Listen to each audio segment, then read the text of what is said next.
एक और ईरानी अधिकारी जिसकी पहले मौत की खबर आई थी वो फिर से सामने आया है।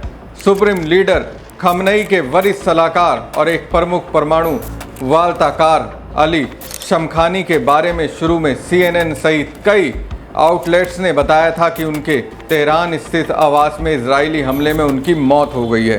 हालांकि बाद में ईरानी सरकारी मीडिया ने पुष्टि की ये जीवित हैं और बलिदान के लिए तैयार हैं। बाद में शमखानी ने सोशल मीडिया पर पोस्ट किया, ये मेरी किस्मत थी कि मैं घायल होकर बच गया, इसलिए मैं अभी भी दुश्मन की नफरत का कारण बना हुआ हूँ। उनके फिर से उभरने से कमान की अस्थिरता पर अटकलें शांत हो सकती हैं। तो दोस्तों, साफ है जो इजराइल के बारे में अब तक दावा किया जा रहा था कि इजराइल को कोई चुनौती नहीं दे सकता, उस दावे को ईरान ने तहस-नहस कर रख दिया। करीब 2 सप्ताह के इंतजार के बाद ईरान अब अपने टॉप कमांडरों के शवों को दफनाएगा।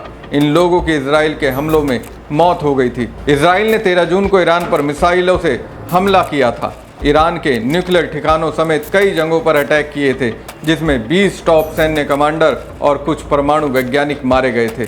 तब से इन लोगों के शव रखे हुए थे, लेकिन अब सीज फायर के बाद इन्हें सुबुर्दे खाक किया जाएगा। ईरान की न्यूज़ एजेंसी इरना ने इसकी जानकारी दी है। माना जा रहा है कि इस मौके पर हजारों ईरानी जुट सकते हैं। अक्सर ईरान पर किसी बड़ी शख्सियत के इजराइल या अन्य देश के हमले में मारे जाने के बाद भारी भीड़ जुटती रही है। इजराइल के हमले में रेवोल्यूशनरी गार्ड्स के चीफ हुसैन सलामी भी मारे गए थे।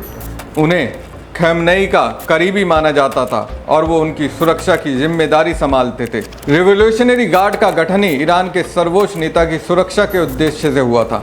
ऐसे में इस फोर्स के प्रमुख को काफ़ी पावर हासिल होती है और वो आमतौर पर खमनई का कोई करीबी व्यक्ति ही होता है। ईरान सरकार की ओर से दी गई जानकारी के अनुसार 28 जून की सुबह 8 बजे मारे गए टॉप कमांडरों और साइंटिस्टों को दफन किया जाएगा। सरकार की ओर से दी गई सूचना में कहा गया कि यहूदी हमले में शहीद कमांडरों और वैज्ञानिकों को तेहरान में दफन किया जाएगा। वहीं खमनई के करीबी हुसैन सलामी को दफन कर दिया गया। इजराइल के हमलों में ईरान के रिहायशी ठिकानों को भी निशाना बनाया गया था।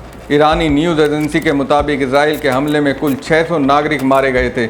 इसके अलावा 4700 लोग जख्मी हुए थे।